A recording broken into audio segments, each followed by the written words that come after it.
مورخین کے مطابق مغل بادشاہ محمد شاہ رنگیلا زنانہ ٹائپ کے مرد تھے، چنانچہ وہ اکثر زنانہ لباس پہنتے اور ریشمی پشواس زیب تن کر کے دربار لگاتے تھے۔ چنانچہ یہ مشہور ہو گیا کہ محمد شاہ رنگیلا نامرد ہے۔ اس تاثر کو زائل کرنے کے لیے شاہی حکم پر ایک تصویر بنوائی گئی جس میں محمد شاہ رنگیلا کو ایک خاتون کنیز کے ساتھ جنسی فعل کرتے دکھایا گیا۔ تصویر بنوانے کا مقصد یہ تھا کہ محمد شاہ رنگیلا کے نامرد ہونے کا تاثر ختم کیا جا سکے۔ برِ صغیر میں مغلیہ سلطنت کے 14ویں بادشاہ محمد شاہ رنگیلا نے اپنی مدت حکومت کا زیادہ تر وقت عیش و نشاط پرستی میں گزارا، لہٰذا رنگیلا کو برِ صغیر کا عیاش ترین بادشاہ قرار دیا جاتا ہے۔ سلطنت مغلیہ کے زوال کا پہیہ جو اورنگزیب عالمگیر کے بعد سے الٹا چلنا شروع ہو چکا تھا، اس کا سدباب محمد شاہ کے 27 سالہ طویل دور میں کیا جا سکتا تھا، مگر بدقسمتی کے کثرت شراب نوشی اور افیم کی لت میں مبتلا بادشاہ محمد شاہ رنگیلا سلطنت کے سنگین حالات سے بے خبر عیش و طرب میں وقت گزارتا رہا۔ جب محمد شاہ کو نادر شاہ کے حملے کی اطلاع ملی تو اس نے فوری اقدامات کی بجائے ہنوز دلی دور اس کہا، یعنی دلی ابھی بہت دور ہے۔ پھر نتیجہ وہی نکلا کہ اسے تاریخی تذلیل کا سامنا کرنا پڑا۔ مورخین کے مطابق محمد شاہ اپنے پردادا اورنگزیب عالمگیر کے دور حکومت میں سن 1702 میں پیدا ہوا۔ ان کا پیدائشی نام تو روشن اختر تھا، تاہم 29 ستمبر سن 1719 کو انہیں صرف 17 برس کی عمر میں سلطنت تیموریہ کے تخت پر بٹھانے کے بعد ابو الفتح نصیر الدین روشن اختر محمد شاہ کا خطاب دیا گیا۔ خود ان کا تخلص سدا رنگیلا تھا۔ اتنا لمبا نام کون یاد رکھتا؟ چنانچہ عوام نے دونوں کو ملا کر محمد شاہ رنگیلا کر دیا اور وہ آج تک ہندوستان کے طول و عرض میں اسی نام سے جانے اور مانے جاتے ہیں۔ محمد شاہ کی پیدائش کے وقت اورنگزیب عالمگیر نے ہندوستان میں ایک خاص قسم کا کٹر اسلام نافذ کر رکھا تھا۔ اس کا سب سے پہلا نشانہ وہ فنون لطیفہ تھے جن کے بارے میں تصور تھا کہ وہ اسلامی اصولوں سے مطابقت نہیں رکھتے۔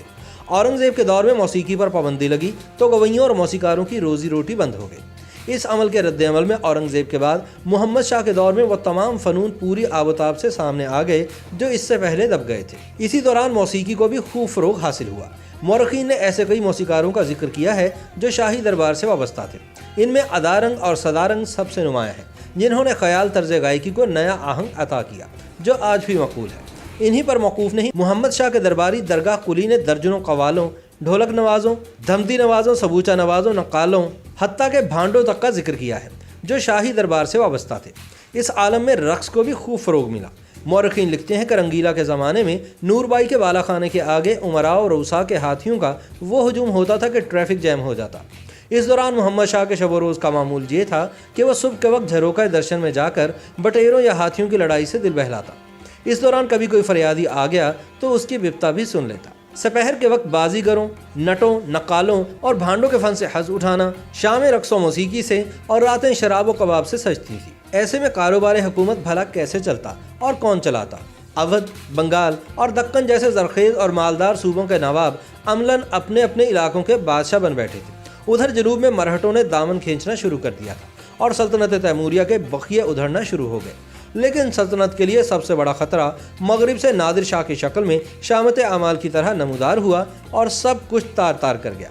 چنانچہ نادر شاہ سن 1739 کے اوائل میں فاتحین ہند کی مشہور گزرگاہ درہ خیبر عبور کر کے ہندوستان میں داخل ہو گیا۔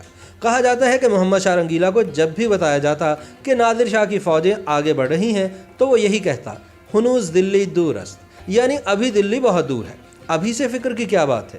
جب نادر شاہ دلی سے 100 میل دور پہنچ گیا تو چاروں ناچار مغل بادشاہ کو زندگی میں پہلی بار اپنی فوجوں کی قیادت خود کرنا پڑی۔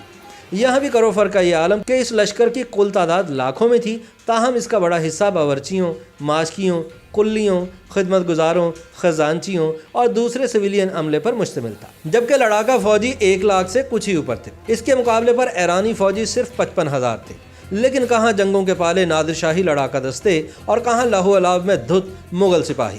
کرنال کے میدان میں صرف 3 گھنٹے میں جنگ کا فیصلہ ہو گیا اور نادر شاہ کی فوج محمد شاہ رنگیلا کو قیدی بنا کر دہلی کے فاتح کی حیثیت سے شہر میں داخل ہو گئی۔ اکثر تاریخی حوالوں کے مطابق اس دن 30,000 دہلی والے تلوار کے گھاٹ اترے۔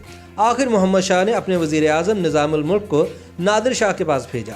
مذاکرات کے بعد نادر شاہ نے تلوار دوبارہ نیام میں ڈالی اور اس کے سپاہیوں نے ہاتھ روکا، لیکن ایسی لوٹ مار کی کہ جس کی کہیں مثال نہیں ملتی۔ کثرت شراب نوشی اور افیم کی لت نے محمد شاہ کو اپنی سلطنت ہی کی طرح اندر سے کھوکھلا کر دیا تھا، اسی لیے اس کی زندگی مختصر ثابت ہوئی۔ ابھی وہ 46 برس کی عمر کو ہی پہنچا تھا کہ ایک دن اچانک غشی کا دورہ پڑا۔